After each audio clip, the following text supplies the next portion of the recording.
सुबह मेरी आंख एक अजीब से शोर से खुली। सर्दी इतनी तेज थी कि लिहाफ छोड़ने का मन ही नहीं कर रहा था, लेकिन बाहर से आती आवाजें मुझे मजबूर कर रही थी कि उठकर देखूं। शॉल ओढ़कर दरवाजा खोला तो देखा सामने मोहल्ले के लोग इकट्ठा थे। सबकी नजरें नीचे किसी चीज पर जमी हुई थीं। मैंने आगे बढ़कर देखा तो एक छोटी सी बच्ची लाल कपड़े में लिपटी जमीन पर पड़ी जोर जोर से रो रही थी। एक औरत बोली, पता नहीं किसका पाप है जो रात के अंधेरे में यहाँ छोड़ गई। दूसरी ने कहा, जरूर किसी ने इश्क मोहब्बत में मुंह काला किया होगा और नाजायज औलाद को मंदिर के पुजारी के दरवाजे पर फेंक दिया। किसी ने तो यहाँ तक कह दिया कि इसे कचरे में फेंक दो। ऐसी गंदगी पालोगे तो फिर ऐसे ही दिन देखने पड़ेंगे। मैंने झुककर बच्ची को गोद में उठा लिया। वो बहुत कमजोर थी, सांसें भी बड़ी मुश्किल से ले रही थी। मैंने सबको जाने को कहा और दरवाजा बंद कर अंदर आ गई। मेरे पति पंडित रवि शर्मा उस वक्त लखनऊ किसी काम से गए हुए थे। मैंने सोचा उनके आने पर बताऊंगी, लेकिन दिल के किसी कोने में जानती थी कि वो कभी इस बच्ची को नहीं अपनाएंगे। मेरी शादी को 15 साल हो गए थे, पर मेरी किस्मत में औलाद नहीं थी। हर इलाज करवा लिया, हर मंदिर मन्नत मांगी, लेकिन नतीजा जैसे का तैसा ही रहा। उस बच्ची को देखते ही मेरे दिल में अजीब सा अपनापन आ गया, जैसे बरसों से खाली आंगन में रौनक लौट आई हो। अगले 3 दिन मैंने उस बच्ची की देखभाल ऐसे की जैसे वो मेरी ही औलाद हो। चौथे दिन पंडित रवि शर्मा लौटे। जैसे ही घर में आए और बच्ची को देखा तो उनके चेहरे का रंग बदल गया। उन्होंने ऊंची आवाज में पूछा, ये कौन है? मैंने धीरे से कहा, सुबह दरवाजे पर मिली थी, बहुत बीमार थी, मुझे लगा भगवान की तरफ से भेजी है।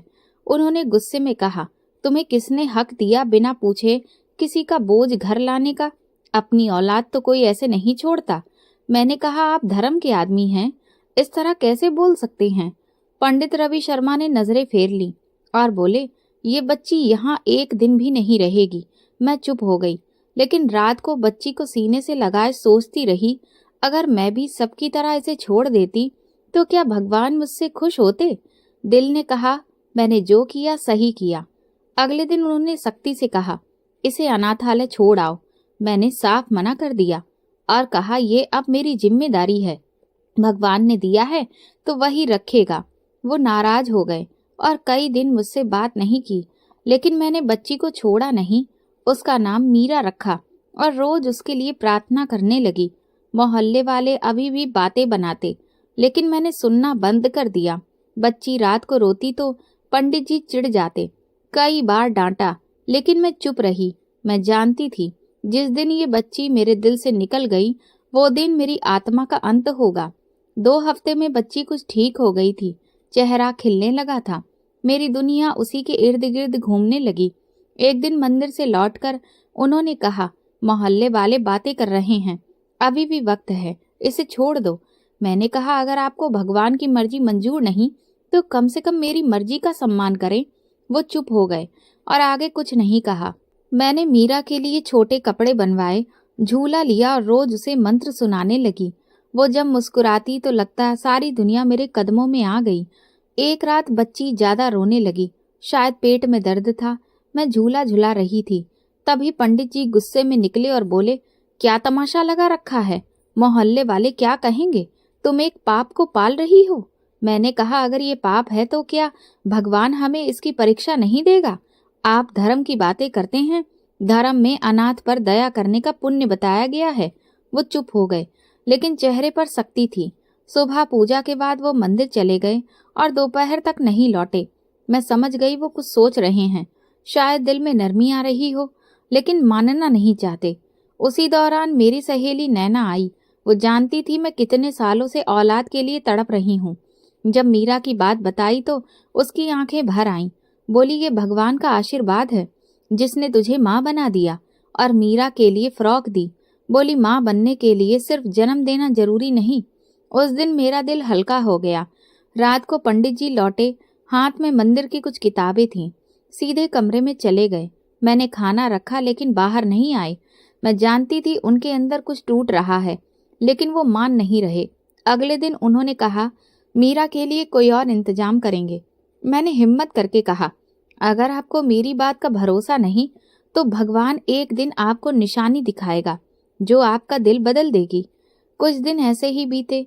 एक दिन मैंने मंदिर के बड़े पुरोहित को बुलाया और सब हाल बताया।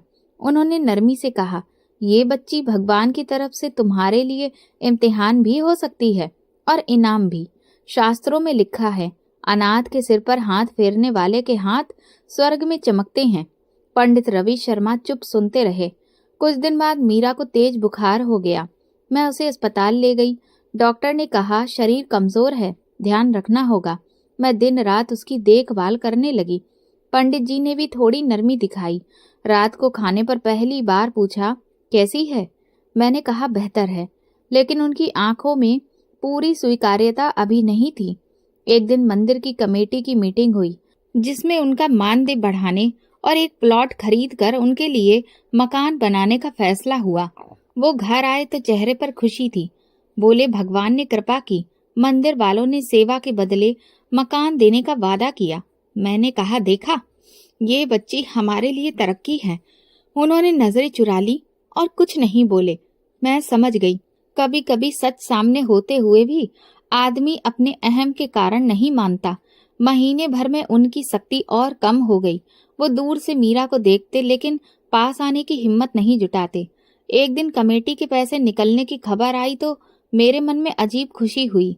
कई महीनों से मैं कमेटी डाल रही थी, लेकिन हर बार किसी और का नंबर आ जाता था। इस बार मेरा नाम आया तो लगा भगवान ने मेरे सब्र का फल दिया। 5 लाख मिले तो सबसे पहले मीरा का ख्याल आया। उसके कपड़े, दवाई और बाकी जरूरतें पूरी करने का सोचा। उसी दिन पंडित रवि शर्मा भी मंदिर से लौटे। हाथ में मिठाई का डिब्बा था। मैंने पूछा, ये खुशी कैसी? बोले, मंदिर वालों ने तय किया है कि अब हम किराए के मकान में नहीं रहेंगे। हमारे लिए मंदिर के पास निजी मकान बनेगा। बोले, ये सेवा का फल है। मैं चुप रही, लेकिन दिल में एक आवाज थी जो बार बार कह रही थी कि ये सब मीरा की वजह से है। मीरा अभी मुश्किल से 2 महीने की थी, लेकिन उसके आने से जैसे घर में खुशियों के रंग भर गए थे।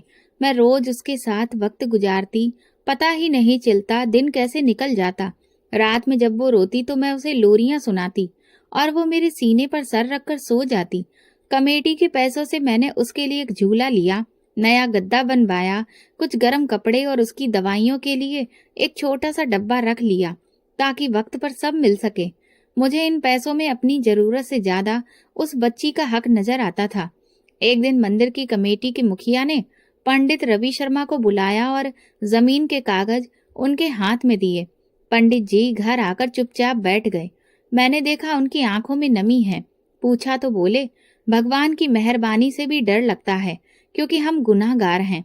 मंदिर वालों ने सिर्फ सेवा देखकर हमें इज्जत दी, लेकिन उन्हें नहीं पता मेरे दिल में कितना बोझ है। मैंने उनका हाथ पकड़कर कहा, अगर बोझ लग रहा है तो उसे मान लेना चाहिए, इनकार करना जिद होती है। पंडित जी कुछ देर चुप रहे, फिर बोले, तुम्हारी जिद ने मुझे आज इस मुकाम तक पहुंचाया है, वरना मैं तो कब की मीरा को कहीं छोड़ देता। तुमने उस चीज को घर में रखा जिसे मैं गुनाह समझता था, लेकिन शायद वही हमारे लिए रहमत बन गई। मैंने कहा, अगर ये गुनाह होता तो भगवान हमारी झोली में खुशियां क्यों डालता? पंडित जी कुछ बोले नहीं, लेकिन पहली बार उनकी आंखों में हार मानने का एहसास दिखा। महीने भर में मकान का काम शुरू हो गया। मंदिर वाले रोज आकर देखते, पंडित जी को आशीर्वाद देते। मैं भी साथ खड़ी रहती, लेकिन दिल में वही चुपचाप खुशी थी कि जिस बच्ची को लोग नाजायज कह रहे थे, उसी की वजह से हमारा घर बन रहा है। मोहल्ले में कुछ लोग अभी भी बातें बनाते, देखो कैसे कमेटी निकली और मकान मिल गया, जरूर कोई खास पूजा पाठ किया होगा। मैं सुनकर चुप रहती, क्योंकि सच्चाई को सफाई की जरूरत नहीं होती, वो खुद गवाही दे देती है। एक दिन पंडित जी के पुराने शिष्य आए और मीरा को देखकर बोले, अरे वाह, बेटी है। पंडित जी कुछ कहने ही वाले थे कि मैंने कह दिया, हाँ, हमारी बेटी है। वो हैरान हुए, लेकिन खुश होकर दुआ देकर चले गए। उसी शाम पंडित जी ने कहा, आज तुमने पहली बार सबके सामने कहा कि वो हमारी बेटी है। मैंने कहा, जब तुम्हारे दिल में अभी भी जगह नहीं बनी तो मैं किसी के मुंह का लिहाज क्यों करूं? मेरे दिल में वो रहती है और बस वही काफी है। पंडित जी थोड़ी देर चुप रहे, फिर धीरे से बोले, शायद तुम सही हो, शायद वो सच में हमारे लिए खुश नसीब है।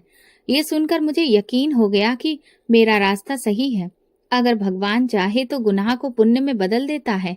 मैंने मन ही मन प्रार्थना की, हे भगवान, जिस तरह तूने मुझे माँ बनाया वैसे ही मेरे पति के दिल में भी बाप का प्यार भर दे। पंडित जी के मुंह से भले ही कुछ नरम शब्द निकल आए थे जिनसे मुझे उम्मीद बंधी, लेकिन उनका रवैया बदलने लगा। वो अब मीरा को देखने से कतराने लगे। अगर वो पास आती तो नजरें फेर लेते। एक दिन मैंने उनके हाथ में मीरा का दूध का बोतल दिया तो उन्होंने हाथ पीछे कर लिया और बोले, मुझे इससे कोई लेना देना नहीं, ये मेरी जिम्मेदारी नहीं। मैं चुप रही, कुछ कहना बेकार लगा। मीरा अब 4 महीने की हो चुकी थी। अपने छोटे छोटे हाथों से मेरा चेहरा पकड़ लेती, लोरी सुनकर आंखें बंद कर मुस्कुरा देती। मैंने कई बार देखा कि पंडित जी उसे चुपके से देखते थे, मगर जैसे ही मेरी नजर उन पर पड़ती वो मुंह फेर लेते।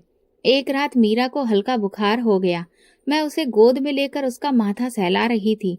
पंडित जी कमरे से निकले, मुझे देखा और बिना कुछ कहे वापस चले गए।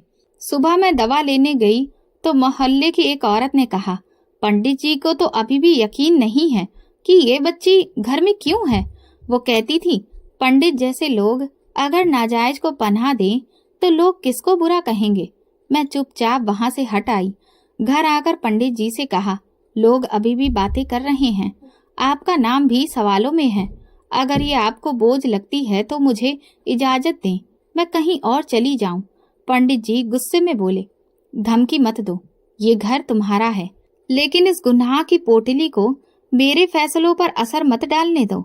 मैंने कहा, अगर ये गुनाह की पोटली है तो आपके नसीब में रहमत कहाँ से आ गई। मकान मिला, मंदिर वालों ने इज्जत दी, कमेटी निकली, आपका मान सम्मान बढ़ा, ये सब किसके आने के बाद हुआ। पंडित जी ने ठंडे लहजे में कहा, भगवान का करम है, किसी बच्ची की वजह से नहीं। मैंने कहा, भगवान का करम भी किसी के जरिए से आता है। अगर तुम देखना नहीं चाहते तो मत देखो, लेकिन मैं रोज उसकी मौजूदगी में भगवान की मर्जी महसूस करती हूँ। पंडित जी ने बच्ची से बिल्कुल दूरी बना ली। अब वो ना देखते ना उसका जिक्र करते। एक दिन बच्ची रोने लगी तो वो भड़क गए, ये रोना चिल्लाना अब बर्दाश्त से बाहर है, इसके लिए कोई और जगह ढूंढो। मैं चुपचाप उसे सीने से लगाकर लोरी सुनाने लगी। उसी दौरान पंडित जी के मंदिर का एक शिष्य बीमार हो गया। मैंने देखा वो उसके लिए परेशान हो गए। अस्पताल के चक्कर लगाए, दवाएं दिलाई, पूजा पाठ करवाया। मैंने कहा, आप दूसरों के बच्चों के लिए इतना सोचते हैं, लेकिन जो बच्ची आपके घर में है उसके लिए दिल में नरमी नहीं आती। पंडित जी बोले, वो शिष्य है, अच्छे काम में लगा है, और ये बच्ची ना जाने किस बदचलन का खून है। मैंने कहा, खून का फैसला आप नहीं कर सकते, भगवान करता है, और शायद भगवान आपके दिल को आजमाइश में डाल रहा है कि देखें आप किसको सिर्फ नियम से तोलते हैं या इंसानियत से भी। मेरी बातों का असर नहीं हो रहा था, उनकी सख्ती बढ़ती जा रही थी। वो पूजा के बाद लंबा प्रवचन देते, मंदिर में बच्चों को धर्म सिखाते, लेकिन घर आते ही एक अजनबी इंसान बन जाते। मीरा रेंगने लगी थी और पंडित रवि शर्मा के कदमों की तरफ बढ़ती थी, लेकिन हर बार वो उसे नजरअंदाज करते या उससे बचने की कोशिश करते। एक शाम बच्ची ने चलते चलते उनकी धोती पकड़ ली। वो चौंके और फौरन धोती खींचकर बोले, हाथ मत लगाओ इसको। मैंने देखा कि उनकी आंखों में हल्की सी झुंझलाहट थी, जैसे वो कुछ महसूस कर रहे हों, मगर इस एहसास को झटक रहे हों। मोहल्ले के कुछ लोगों ने एक दिन बच्ची को मेरी गोद में देखा तो एक ने हंसते हुए कहा, पंडित रवि शर्मा की बेटी लगती है, वाह। पंडित जी ने फौरन कहा, मेरी नहीं है। मैंने खामोशी से बच्ची को सीने से लगा लिया और दिल ही दिल में सोचा, जिस बच्चे को आप दुनिया के सामने अपनाने से इनकार करते हैं, वही बच्चा एक दिन आपकी पहचान बनेगा। दिन ऐसे ही गुजरते गए। पंडित रवि शर्मा अब उसके पास से भी गुजरना पसंद नहीं करते। मैं अंदर ही अंदर टूटती जा रही थी। पंडित जी की सख्ती में कोई नरमी नहीं आई थी। मैं मीरा को सीने से लगाए हर दिन एक नए इम्तिहान से गुजरती।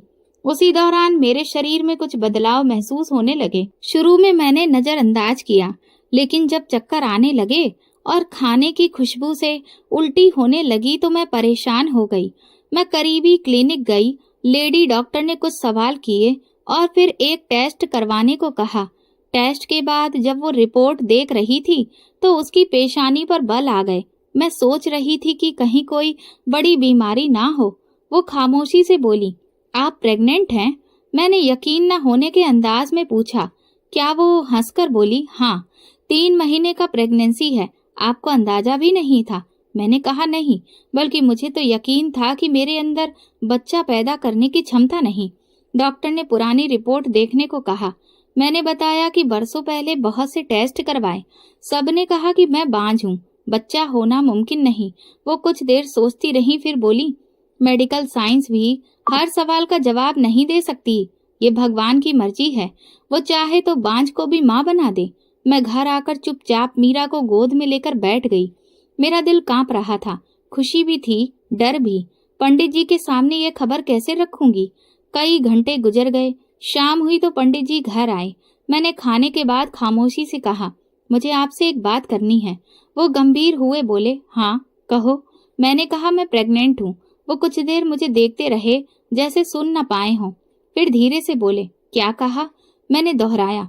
कुछ पल की खामोशी के बाद उनकी आंखों में आंसू आ गए। उन्होंने भगवान का शुक्रिया अदा किया, माथे पर हाथ रखा और कहा, भगवान ने बहुत मेहरबानी की है। मैंने सोचा शायद उनके दिल में अब कुछ नरमी आ जाए, लेकिन अगले ही दिन उनके रवैये में अजीब बदलाव आ गया। वो मीरा से पूरी तरह कट गए, यहाँ तक कि अगर वो उनके पास से गुजरती तो वो गुस्से से रुख मोड़ लेते। एक दिन मैंने देखा कि मीरा चलते चलते उनकी चटाई पर आ गई। पंडित जी ने जोर से डांट कर कहा, इसे दूर रखो। मैं नहीं चाहता कि मेरे बच्चे के रास्ते में ये मनहूस आए। मैं सन्न रह गई। मैंने कहा, ये वही बच्ची है जिसे तुमने मेरी गोद में देखकर कई बार झिड़का, मगर आज जब तुम्हें औलाद का तोहफा मिला है तो तुम इस बच्ची को मनहूस कहने लगे। उन्होंने कहा, अब हमारा अपना बच्चा आने वाला है और मैं बर्दाश्त नहीं कर सकता कि मेरी औलाद के साथ किसी और की नाजायज औलाद रहे। मैंने कहा, तुम्हारे बच्चे को आसमान से कोई फरिश्ता लेकर नहीं आएगा, वो भी इसी पेट से पैदा होगा जिसे तुमने गुनाह की कोख कहकर ठुकराया था। पंडित जी ने खामोशी इख्तियार कर ली, लेकिन उनके रवैये में और ज्यादा कड़वाहट आ गई। अब वो बच्ची के कपड़ों को भी हाथ नहीं लगाते थे। उसके खिलौनों को घर के कोने में रखवा दिया और बार बार कहते, इसका अलग कमरा कर लो, मेरे बच्चे पर इसकी छाया ना पड़े। एक दिन पंडित जी दोपहर तक मंदिर से वापस न आए। जब आए तो उनके हाथ में एक लिस्ट थी। बोले, ये वो अनाथालय हैं जहाँ मीरा को दे सकते हैं, वहाँ अच्छी परवरिश होगी। मैंने वो लिस्ट उनके हाथ से लेकर फाड़ दी और कहा, जो बेटी मुझे देखकर भगवान ने माँ बनाया, दुनिया का कोई संस्थान उसकी माँ नहीं बन सकता। मैंने फैसला कर लिया कि कुछ भी हो, मैं अपनी दोनों औलादों में फर्क नहीं आने दूंगी। मेरे शरीर में एक नया बच्चा पल रहा था, लेकिन मेरे दिल में मीरा की जगह कोई नहीं ले सकता था। मैं जानती थी पंडित जी ने ये मुद्दा फिर छेड़ने के लिए एक दिन का भी इंतजार नहीं किया। पूजा के बाद नाश्ता करते हुए बोले, तुमसे साफ बात करनी है। अब वक्त आ गया है कि इस बच्ची के बारे में आखिरी फैसला किया जाए। मैंने चुप रहकर उनकी तरफ देखा। उन्होंने नरमी के बिना साफ अंदाज में कहा, मैं नहीं चाहता कि वो बच्ची हमारे नए घर में कदम रखे। मैंने कहा, वो सिर्फ बच्ची नहीं, मेरी बेटी है जिसे मैंने अपनी गोद में लिया, रातों को जागी, जिसके रोने पर मैं तड़प उठी। वो मेरे अस्तित्व का हिस्सा है। उन्होंने गुस्से से कहा, वो तुम्हारा भ्रम है, असली औलाद अब आने वाली है और मैं चाहता हूँ कि तुम्हारा सारा ध्यान हमारे बच्चे पर हो। मैंने कहा, क्या माँ का प्यार बंटता है? अगर मेरे अंदर माँ का जज्बा जागा है तो क्या वो सिर्फ एक बच्चे तक सीमित हो? पंडित जी ने थाली हटाकर कहा, मैं और बहस नहीं चाहता। या वो बच्ची इस घर से जाएगी या फिर। मैंने सुना और चुप रही, क्योंकि मेरे पास कहने को कुछ नहीं बचा था। अगले कई दिन वो मुझसे बात नहीं करते थे। मीरा को मेरे कमरे में कैद कर दिया गया था। जब वो बाहर निकलती, पंडित जी रास्ता बदल लेते या वापस पलट जाते। मैं प्रेगनेंसी की आखिरी स्टेज में थी। शरीर भारी हो रहा था, लेकिन असली बोझ दिल पर था। बच्ची दिन ब दिन बड़ी हो रही थी। अब वो रेंगते रेंगते मेरे पीछे आ जाती, कभी बोलने की कोशिश करती, कभी माँ बोल देती। माँ शब्द सुनकर दिल को सुकून मिल जाता। लेकिन एक दिन पंडित जी ने सुन लिया तो गुस्से में बोले, इसे मत सिखाओ कि तुम्हें माँ कहे। तुमने सिर्फ इसे उठाया है, जना नहीं। मेरे लिए ये लफ्ज किसी तीर से कम नहीं थे, लेकिन मैं चुप रही क्योंकि मुझे पता था कि बहस से दिल नहीं बदलते, मोहब्बत के लिए सब्र करना पड़ता है। एक दिन मोहल्ले की एक औरत आई और धीरे से कहने लगी कि पंडित रवि शर्मा की पाठशाला में बातें हो रही हैं कि वो इस बच्ची को घर से निकालने की सोच रहे हैं। लोग सवाल कर रहे हैं कि अगर वो पंडित होकर इतने सख्त दिल हैं तो बाकी लोग नरमी कहाँ से सीखेंगे। मैंने ये बात पंडित रवि शर्मा से कही तो उन्होंने गुस्से में दरवाजा बंद कर लिया। बोले, लोगों को तुमने जवान दी है, तुम ही मेरी बातें उनके कानों तक पहुंचाती हो। मैंने कहा, मैंने कुछ भी नहीं कहा, जो तुम्हारे काम में देख रहे हैं वही तो बोल रहे हैं। उसी रात जब मैं बच्ची को सुला रही थी, पंडित जी कमरे में आए और बोले, आखिरी बार कह रहा हूँ, कल इसे किसी संस्थान में छोड़ आना। तुम्हारी हालत भी ऐसी नहीं कि 2 बच्चों का बोझ उठा सको। मैंने कहा, अगर मेरे दिल ने एक को कबूल किया तो दूसरा भी भगवान की तरफ से होगा और दोनों मेरे लिए बराबर होंगे। उन्होंने कुछ देर मुझे देखा, फिर बोले, जो जिद कर रही हो उसका अंजाम तुम ही देखना। अगले दिन पंडित जी ने रिक्शा बुलवाया और कहा, चलो इसे लेकर चलते हैं। मैंने मीरा को सीने से लगाकर कहा, मैं इसे ले जा तो सकती हूँ, लेकिन किसी अजनबी के हवाले नहीं कर सकती। वो बोले, फिर तुम अपने होने वाले बच्चे के साथ भी इंसाफ नहीं कर रही। मैंने चुपचाप बच्ची को लपेटा और दरवाजे तक गई, लेकिन कुछ पल बाद वापस मुड़ आई और बोली, मुझे अपनी ममता पर शक नहीं, लेकिन तुम्हारी नफरत ने मेरे कदम रोक लिए हैं। मैं ये कदम तभी उठाऊंगी जब मेरे दिल में जरा सा भी शक होगा कि ये बच्ची मेरे लिए आजमाइश है। अभी तक तो ये मेरी रहमत है। पंडित जी ने दरवाजा बंद किया और बोले, फिर याद रखना, अब मैं इस बच्ची के लिए कोई नरमी नहीं दिखाऊंगा। मेरी तरफ से ये इस घर में नहीं है। मैंने ससुराल वालों से मशवरा करने का सोचा। फोन पर अपनी बड़ी ननद से बात की और पूरी बात बताई। वो चुप हो गई, फिर बोली, बहन, माँ बनना आसान है, लेकिन किसी और के बच्चे को गोद लेकर माँ बनना सिर्फ नसीब वालों के बस की बात है। तेरी इज्जत मेरे दिल में और बढ़ गई। उनकी बात ने मुझे हिम्मत दी। एक दिन मीरा ने पंडित जी के सामने खिलौना रख दिया। उन्होंने सख्त लहजे में कहा, इसे यहाँ से ले जाओ। बच्ची डर कर मेरी तरफ भागी और मेरी गोद में छुप गई। मैंने उसे कसकर पकड़ लिया और मन में कहा, जिस दिल में भगवान की तरफ से आई अमानत के लिए जगह नहीं, वो दिल कभी पूरा नहीं हो सकता। अब मैंने ठान लिया था कि चाहे कुछ भी हो जाए, मैं अपनी ममता पर आंच नहीं आने दूंगी। मेरी ममता किसी रिश्ते पर निर्भर नहीं है। इन दिनों मैं घर की सफाई में लगी हुई थी। गर्भावस्था आखिरी महीने में थी। शरीर के साथ दिल भी भारी रहता था, लेकिन जब भी मीरा को देखती अंदर से हिम्मत मिलती थी। उस दिन पंडित जी किसी धार्मिक कार्यक्रम के लिए शहर से बाहर गए हुए थे।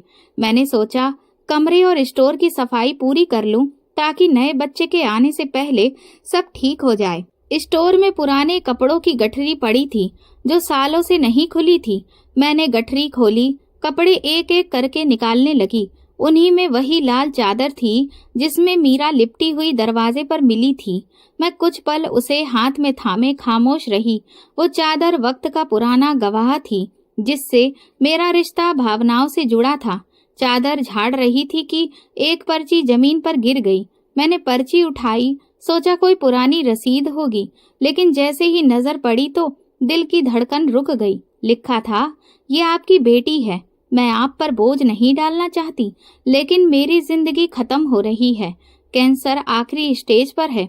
मैंने ये चादर आपके दरवाजे पर इस उम्मीद में रखी है कि शायद आप इसे अपना ले। अगर ये पर्ची कभी सिमरन के हाथ लगे तो उसे बता देना कि ये बच्ची आपकी दूसरी पत्नी की आखिरी निशानी है। मेरे हाथ कांपने लगे और आंखों के सामने सब घूमने लगा। मैं फर्श पर बैठ गई। मीरा का छोटा सा चेहरा आंखों में घूमने लगा। वो बच्ची जिसे मेरे घर वाले हर दिन गुनाह कहते रहे, नाजायज का ताना देते रहे, वो तो उनकी अपनी सगी औलाद निकली। मैं देर तक स्टोर में बैठी रही। न रोना आया, न आवाज निकली, जैसे अंदर की सारी दुनिया चुप हो गई हो। मैंने पर्ची सीने से लगाई और फिर चादर को लपेटकर वापस रख दिया, जैसे कोई पवित्र चीज हो। शाम को पंडित जी लौटे। उनके चेहरे पर थकान थी। मैंने बात छेड़ी नहीं, बस कहा, आपसे अकेले में बात करनी है। वो चौंक कर बैठे। मैंने धीरे से चादर और पर्ची उनके सामने रखी और कहा, ये आज स्टोर साफ करते वक्त मिली है, पढ़ लीजिए और फिर खुद सोचिए कि आप किसके साथ कैसा सुलूक कर रहे थे। पंडित जी ने पर्ची उठाई और पढ़ते पढ़ते उनका चेहरा बदलने लगा। वो खामोश हो गए। कुछ देर पर्ची को ऐसे घूरते रहे जैसे उसमें उनकी सारी जिंदगी का हिसाब लिखा हो। फिर चादर को हाथ से छुआ और फट से हाथ पीछे खींच लिया। उनकी आंखों में पहली बार वो बेबसी थी जो किसी बड़े पाप के बाद नजर आती है। जिस बच्ची को आप पाप कह रहे थे वो तो आपके ही ब्याह का नतीजा है। आपने मुझसे दूसरी शादी की बात छुपाई, लेकिन इस मासूम का क्या कसूर था जो आपके दरवाजे पर छोड़ दी गई। पंडित जी ने नजरें झुका ली, फिर धीरे धीरे बोलने लगे। उन्होंने बताया कि दिल्ली में एक धार्मिक प्रोग्राम के दौरान उन्हें शादी के लिए मजबूर कर दिया गया। लड़की की बारात नहीं आई थी और महफिल में लोग बातें बनाने लगे थे। मुझसे कहा गया कि शादी कर लो ताकि लड़की की इज्जत बच जाए। मैंने बिना कुछ कहे वो शादी कर ली। वो लड़की बीमार थी। शुरू में मालूम नहीं था, बाद में पता चला कि उसे कैंसर है। मैं हर 2 महीने में उसे थोड़ा खर्चा देकर आता था और ये तय हुआ था कि ये बात राज ही रहेगी, तुम्हें कभी पता ना चले। लेकिन जब वो लड़की आखिरी दिनों में थी, मैं उसे देखने गया, मगर वो वहां नहीं थी। रिश्तेदारों ने कहा शायद कहीं चली गई है या भगवान को प्यारी हो गई। मैं खाली हाथ वापस आ गया। मुझे ये नहीं पता था कि उसने बच्ची को जन्म दे दिया है और वो उसे मेरे घर छोड़ गई। मैंने पंडित जी से सख्त लहजे में कहा, आपने अपनी पत्नी पर भरोसा नहीं किया, लेकिन इस बच्ची पर भी रहम नहीं किया। क्या भगवान के भक्त ऐसे होते हैं? क्या अपनी औलाद को भी सिर्फ इसलिए ठुकरा देना चाहिए कि वो आपकी दूसरी जिंदगी की निशानी है? पंडित जी रोने लगे, कहने लगे, मैं खुद को कैसे माफ करूं? मैंने उसे हर दिन पराया कहा, पाप कहा, तुम्हें रोका, धमकाया, तुम्हारी ममता पर शक किया और वो मेरी अपनी बेटी निकली। मैंने कहा फैसला आपके हाथ में है। आप इसे पाप की पोटली समझकर घर से निकालना चाहते थे। आज बताइए क्या करें? आप ही कहिए। आपकी अपनी बेटी, आपके ब्याह से आपकी नस्ल उस घर से निकाल दें? पंडित जी कुछ नहीं बोल सके। वो कुर्सी पर बैठे रहे, चेहरा हाथों में छुपा लिया। मैंने पर्ची उनके सामने रखी और कहा, जिस दिन ये चादर आपके दरवाजे पर रखी गई थी, भगवान ने आपकी परीक्षा शुरू कर दी थी और जिस दिन आपने बच्ची को पराया कहा, उसी दिन भगवान ने आपके दिल को खाली कर दिया। पंडित जी उठे, चादर हाथ में ली और बोले, मैंने बहुत बड़ा पाप किया है। मैंने इस बच्ची को ना सिर्फ ठुकराया बल्कि उस औरत की आखिरी निशानी को भी जमीन पर गिरा दिया। मैंने कहा, ये वक्त माफी का नहीं, सुधार का है। ये बच्ची अभी भी आपको बाप कहने को तैयार है। बस दिल का दरवाजा खोलिए। वो मासूम है और भगवान ने उसके जरिए हमें इज्जत, घर, औलाद सब कुछ दिया है। उसी वक्त मीरा रेंगती हुई अंदर आ गई और आकर पंडित जी के पैरों से लिपट गई। वो उसके नन्हे हाथों को देखते रहे और फिर धीरे से उसे उठाया, सीने से लगाया और बेइंतहा रो पड़े। पंडित जी ने जब मीरा को गोद में उठाया तो उनके चेहरे पर वो नरमी लौट आई थी जो बरसों पहले कहीं खो गई थी। वो उनके बालों में हाथ फेरते रहे मगर कुछ बोले नहीं। मैं खामोशी से दोनों को देखती रही। कई पल ऐसे ही गुजर गए। फिर वो बच्ची को मेरे हवाले करके कमरे के एक कोने में जा बैठे, माथे पर हाथ रखे देर तक चुप रहे। पंडित जी के मुंह से दूसरी शादी की बात सुनकर मैं अंदर से जैसे खाली हो गई। मैं कमरे में वापस गई, मीरा को गोद में लिया और खुद को संभालने की कोशिश की। पंडित जी कई बार मेरे पास आकर बात करना चाहते थे मगर मैंने कोई जवाब नहीं दिया। मेरा गुस्सा होंठों तक था लेकिन मैं चुप रही। मैं जानती थी कि अगर बोलना शुरू किया तो शायद ऐसे शब्द निकलेंगे जो वापस नहीं लिए जा सकते। रात को भगवान के आगे सिर झुकाकर बस इतना कहा कि मेरे दिल को इतना मजबूत कर दे कि मैं अपनी इस बच्ची को माँ की तरह पाल सकूं, चाहे मेरी खुद की जिंदगी टूट चुकी हो। मैंने जो इसे भगवान की मर्जी समझकर गोद लिया था वो फैसला आज भी कायम था और मेरा प्यार इस बात का मोहताज नहीं था कि मुझे कब सच्चाई पता चली। अगले दिन पंडित जी खामोश बैठे रहे। उन्होंने सुबह का खाना खाया, पूजा के लिए गए और वापसी पर मेरे पास आकर बोले, अगर तुम चाहो तो मैं ये रिश्ता खत्म कर दूं या जो सजा देना चाहो मुझे मंजूर है। मैंने कहा, सजा मैं नहीं दूंगी, वक्त देगा। जो बोझ तुमने बरसों छुपाया वो अब मेरे कंधों पर आ गया है। तुमने एक और शादी की, लेकिन इस बच्ची को भी अपना नहीं माना और मुझे बांझ कहकर मेरे सब्र को बार बार तोड़ा। अब जब सच्चाई सामने आ गई है तो मैं अपना फर्ज छोड़ दूं? नहीं, जो जिम्मेदारी भगवान ने दी है वो मैं निभाऊंगी, चाहे तुम साथ दो या ना दो। पंडित जी ने नजरें झुकाकर कहा, तुमने बहुत हिम्मत दिखाई। तुम जैसी औरत हर किसी की किस्मत में नहीं होती। मैंने कहा, तुमने भी वही किया जो अक्सर मर्द करते हैं, चुपचाप अपना रास्ता चुना और औरत पर भरोसा नहीं किया। लेकिन मैं वो नहीं बनूंगी जो तुम्हारी खामोशी का जवाब बदले से दूं। मैं वो बनूंगी जो इस बच्ची को उसकी माँ से भी ज्यादा प्यार दे। एक दिन मेरी नंद घर आई। वो सारी सच्चाई जान चुकी थी। बोली, मुझे हैरानी है कि तुम इस सदमे के बाद भी मजबूत खड़ी हो। मैं होती तो सब छोड़ देती। मैंने कहा, यही फर्क है औरत में और माँ में। अगर ये बच्ची मेरी कोख से ना भी होती तो भी मैंने इसे अपने दिल से जन्म दिया है। इसकी मुस्कान मेरे अंदर के हर घाव पर मरहम रखती है। मीरा अब उठने लगी थी, कदम कदम पर लड़खड़ाती, गिरती, फिर संभलती, जैसे मेरी अपनी जिंदगी का अक्स हो। मैं भी अंदर ही अंदर कई बार गिरती फिर संभलती, मगर उसके लिए हमेशा खड़ी रहती। उसने मुझे माँ बनाया, वो भी उस वक्त जब पूरी दुनिया मुझे बांझ कहकर ठुकरा चुकी थी। पंडित जी की तबीयत भी अब बदली बदली लगती थी। वो मीरा के करीब आने लगे थे, उसके खिलौनों में दिलचस्पी लेने लगे। कभी पास बैठकर उसे देखते, मगर मैं जानती थी कि उनके अंदर एक कसक अभी भी जिंदा थी, एक शर्मिंदगी जिसे वो शब्दों में बयां नहीं कर पा रहे थे। एक दिन वो मेरे पास आकर बोले, अगर तुम इजाजत दो तो मैं मीरा के नाम का रजिस्ट्रेशन करवा दूं, उसके कागजों में बाकायदा पिता के तौर पर। मैंने चुपचाप सिर हिला दिया। अब मैं पंडित जी से किसी बहस में नहीं पड़ती थी। जब पंडित जी ने मीरा के कागजों में अपना नाम दर्ज कराया तो वो सिर्फ एक औपचारिकता नहीं थी, बल्कि एक सच्चाई का इकरार था, जिसकी गूंज जल्दी ही मोहल्ले में फैल गई।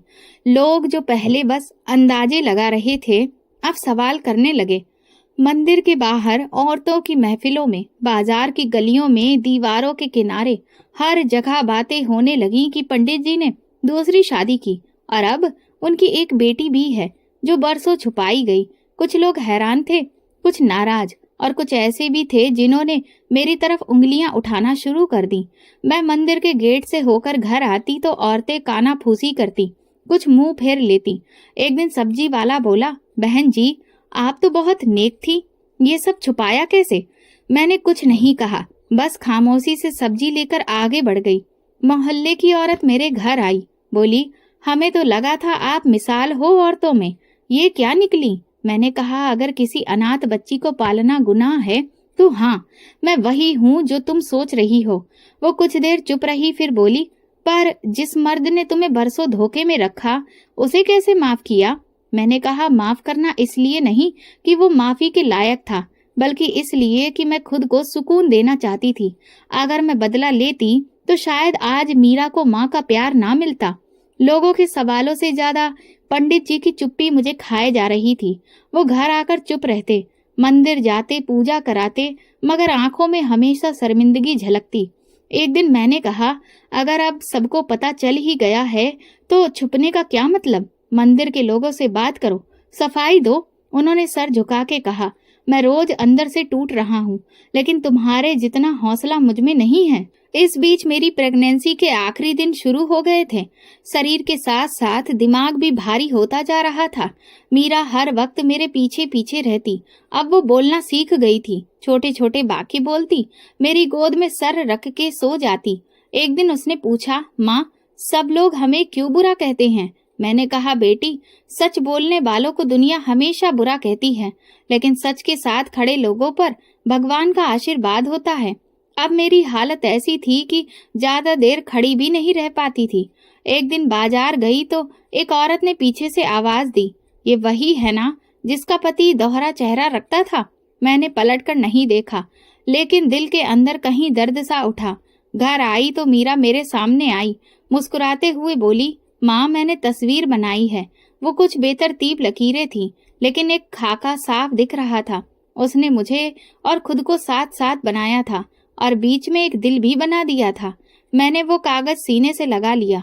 एक दिन मंदिर के बड़े पंडित जो पंडित जी से सीनियर थे, घर आए और बोले, बेटी तुमने बहुत कुछ सहा है, लेकिन जो तुमने किया वो हर औरत नहीं कर सकती। मैंने कहा, मैंने तो बस अपना फर्ज निभाया है। वो बोले, तुमने एक टूटते रिश्ते को सिर्फ बचाया नहीं, बल्कि उसे नई बुनियाद दी है। ये बच्ची तुम्हारी अपनी औलाद ना भी हो, लेकिन तुमने इससे जो रिश्ता बनाया है वो असली खून के रिश्ते से भी गहरा है। पंडित जी ने इस बातचीत के बाद कुछ दिनों में मंदिर में खुलकर ऐलान किया। उन्होंने सबके सामने अपनी दूसरी शादी, बच्ची और मुझसे की गई नाइंसाफी का खुला इकरार किया। कुछ लोग हैरत से देखते रहे, कुछ बिना सुने ही चले गए, लेकिन कुछ ऐसे भी थे जिन्होंने आकर उनके पैर छुए और कहा, आपने सच बोलकर अपनी इज्जत वापस पा ली है।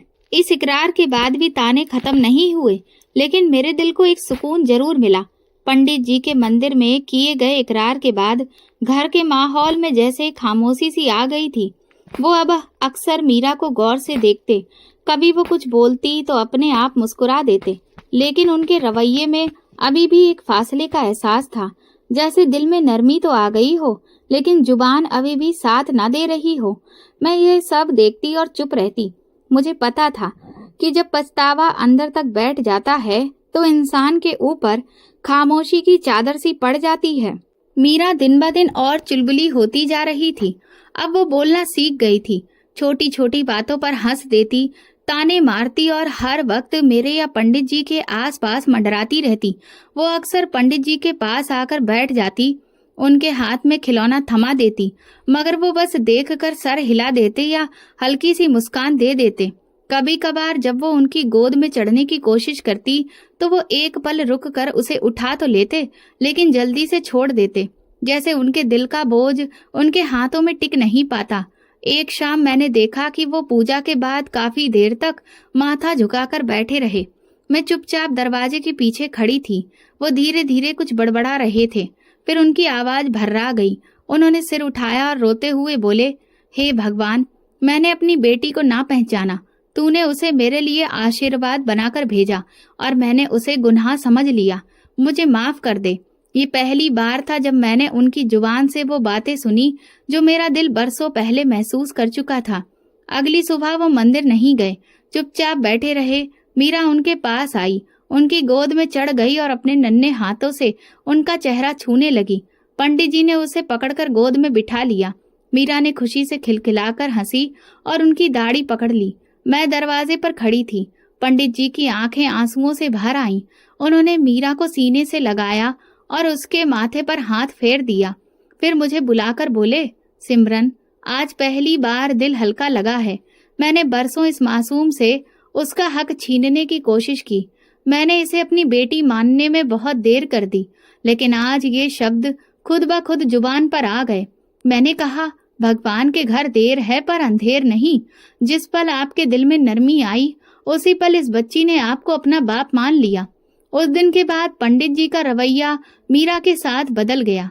वो अब उसे मंदिर ले जाते, रास्ते में खिलौने दिलाते और गोद में लेकर लोगों से मिलवाते। मोहल्ले वालों ने भी इस बदलाव को नोटिस किया। कुछ ने तारीफ की, कुछ बस चुप रहे, लेकिन सच यही था कि पंडित जी ने अपनी बेटी को दिल से अपना लिया था। मीरा ने भी ये बदलाव तुरंत महसूस किया। अब वो पंडित जी को पापा कहकर बुलाती और जब वो जवाब देते तो उसकी खुशी देखने लायक होती। वो उनके कंधे पर सिर रखकर सो जाती और मैं चुपचाप देखती, जैसे बरसों की दुआ पूरी हो गई हो। एक दिन पंडित जी ने मुझसे कहा, सिमरन, अगर तुम न होती तो ये बच्ची ना बचती, ना मेरा जमीर। तुमने कैसी जंग लड़ी जिसमें तुम्हें ताने, दुख और तन्हाई सब झेलना पड़ा, लेकिन तुमने हार नहीं मानी। मैंने कहा, जो बच्ची मेरे दरवाजे पर रख दी गई थी वो भगवान की तरफ से थी। मैं कैसे इनकार कर सकती थी। तुमने जिसे छोड़ा, मैंने उसे सीने से लगाया, क्योंकि मैं माँ हूँ और माँ के लिए बच्चा किसी रिश्ते का मोहताज नहीं होता। पंडित जी ने मीरा को देखा और बोले, ये बच्ची मेरी मुक्ति का जरिया बनेगी।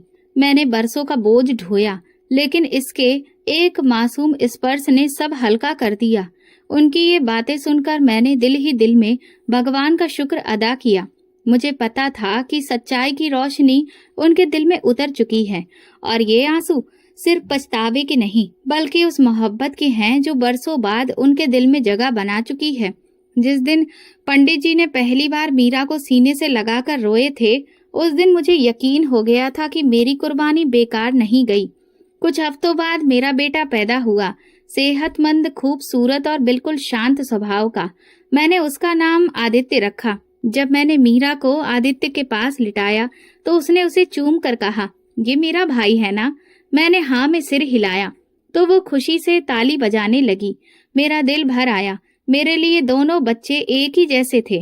मैंने कभी किसी में फर्क नहीं किया और ना किसी को कम चाहा न ज्यादा। पंडित जी भी अब दोनों बच्चों के साथ अच्छा वक्त गुजारते थे। कभी मीरा को मंदिर ले जाते, कभी आदित्य को गोद में उठाकर लोरी सुनाते। उन्होंने पहली बार अपने प्रवचन में अनाथ बच्चों पर इतनी नरमी से बात की कि सुनने वाले हैरान रह गए। मोहल्ले वालों का रवैया भी धीरे धीरे बदलने लगा। जो औरतें पहले मेरी बुराई करती थीं, अब नमस्ते करके गुजरती। कुछ तो आकर माफी भी मांगने लगी। मीरा अब स्कूल जाने लगी थी। वो बाकी बच्चों से ज्यादा तेज थी। मोहल्ले की बच्चियों में भी उसका नाम इज्जत से लिया जाता था। पंडित जी ने उसके लिए खास धार्मिक शिक्षा का इंतजाम किया और कहते थे, ये मेरी आंखों की रोशनी है। पंडित जी अब पहले जैसे नहीं रहे। एक दिन मोहल्ले के जलसे में उन्होंने कहा, कभी कभी भगवान हमारे दरवाजे पर ऐसी अमानत रख देता है जो हमें इम्तिहान लगती है, लेकिन वही हमारी जिंदगी बदल देती है। लोग हमसे हमारे कर्मों का हिसाब नहीं मांगते, वो हमारे सच से हमें पहचानते हैं। मैंने दोनों बच्चों में कभी फर्क नहीं किया। अगर आदित्य के लिए खिलौना आया तो मीरा के लिए भी आया। अगर आदित्य के लिए कपड़े बने तो मीरा के लिए भी बने। मैं दोनों को अपनी दुआओं में बराबर शामिल करती थी। वो दोनों मेरे दिल के दो कोने थे, अलग नहीं। घर में अब पहले जैसा सुकून था, लेकिन पहले से ज्यादा मैंने महसूस किया कि जो खामोशी बरसों से दीवारों में गूंजती थी, वो अब मोहब्बत की हंसी में बदल चुकी थी। मेरी कुर्बानी, मेरी खामोशी, मेरी जिंदगी का सिला अब मुझे मेरे बच्चों के चेहरों पर नजर आ रहा था। पंडित जी ने मंदिर की लाइब्रेरी में मीरा के नाम से एक कोना बनवाया, जहां बच्चियों की पढ़ने लायक किताबें रखवाईं। उनका कहना था कि मेरी बेटी सिर्फ धार्मिक विदुषी नहीं बनेगी, वो विद्वान बनेगी और आध्यात्मिक और दुनियावी दोनों ज्ञान से खुद भी रोशन होगी और दूसरों को भी रोशन करेगी।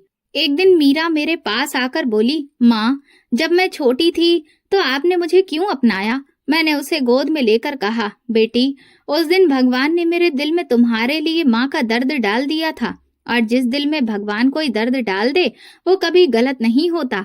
पंडित जी ने मीरा के सवाल पर कहा, जिस दिन मैंने अपनी बेटी को गोद में उठाकर रोया था, वो मेरी जिंदगी की पहली माफी थी जो मैंने खुद से मांगी। वक्त गुजरता गया, आदित्य स्कूल जाने लगा और मीरा मंदिर के साथ साथ स्कूल में भी अच्छा कर रही थी। मैं अक्सर शाम को आंगन में बैठकर सोचती थी कि अगर उस दिन दरवाजे पर पड़ी बच्ची को देखकर दिल फेर लेती या लोगों की बातों में आकर किसी संस्था के हवाले कर देती, तो शायद आज मैं भी खाली हाथ भगवान से सवाल करती रहती।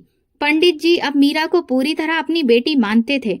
वो उसके साथ बैठकर पढ़ाई करवाते, गलती करने पर प्यार से समझाते। कभी मंदिर ले जाकर श्रद्धालुओं से गर्व से कहते, ये मेरी बेटी मीरा है। एक दिन मीरा ने मुझसे पूछा, माँ, क्या मैं आपकी अपनी नहीं हूँ? मैंने उसका चेहरा थाम कर कहा, बेटी, अगर माँ बनना सिर्फ जन्म देने से होता तो भगवान माँ का दर्जा इतना ऊंचा ना करता। मैंने तुम्हें अपने दिल से जन्म दिया है और दिल की कोख जिस्म की कोख से ज्यादा पवित्र और मजबूत होती है। मैंने दोनों बच्चों को बराबर प्यार दिया, बराबर पाला, उनके बीच कभी फर्क नहीं आने दिया। मैं जानती थी अगर मोहब्बत में कमी की तो वो मेरी भक्ति को खा जाएगी। भगवान के दिए इम्तिहान में सिर्फ जुबान से पास नहीं होते, अमल से साबित करना पड़ता है कि तुम उसके फैसले से खुश हो। वक्त का पहिया घूमता रहा। मीरा बड़ी हो गई, धार्मिक विदुषी बनी और अब ऊंची शिक्षा ले रही है। आदित्य भी धर्म और दुनिया दोनों में आगे बढ़ रहा है। मैं आज भी सोचती हूँ कि जिस दिन मेरे दरवाजे पर वो नन्ही जान पड़ी थी, अगर मैंने उसे बोझ समझकर छोड़ दिया होता तो ना मैं माँ बनती ना औरत, बस पत्थर बनकर रह जाती।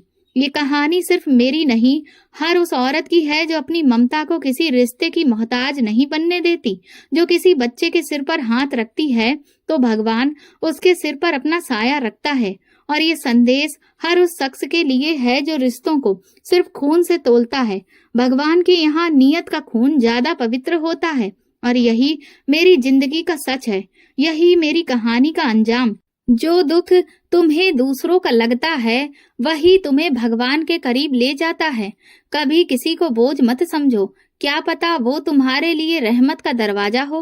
दोस्तों, आप किस शहर से हमारी ये कहानी सुन रहे हैं, कमेंट में बताएं। ये वीडियो केवल मनोरंजन के उद्देश्य से बनाया गया है। सभी पात्र काल्पनिक हैं। वास्तविक व्यक्तियों, जीवित या मृत घटनाओं से कोई समानता विशुद्ध रूप से संयोग है। किसी भी व्यक्ति, धर्म या जाति को ठेस पहुंचाने की मंशा नहीं है। अगर आपको हमारी कहानी पसंद आई हो तो कमेंट करके जरूर बताएं। वीडियो को लाइक करें, ज्यादा से ज्यादा शेयर करें। अगर आप चैनल पर नए हैं तो सब्सक्राइब जरूर करें और नोटिफिकेशन बेल दबाएं ताकि अगली अपडेट सबसे पहले आपको मिले। धन्यवाद।